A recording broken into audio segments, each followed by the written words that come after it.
worst aspect of the Dutch East India Company was its position and attitude toward human life. After Combe became the Governor General, the idea of creating monopolies and generating profits at any cost became the primary concern. Because of the relatively high percentage of enslaved people, there were racist views among most Dutch in the East Indies, or at least those in higher positions. But on the other hand, the VOC, as a corporation, was seemingly more tolerant and open-minded, even if its officials were not.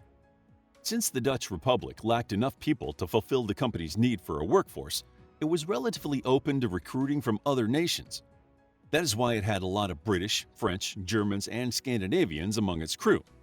There were also several people from modern-day Belgium and Luxembourg.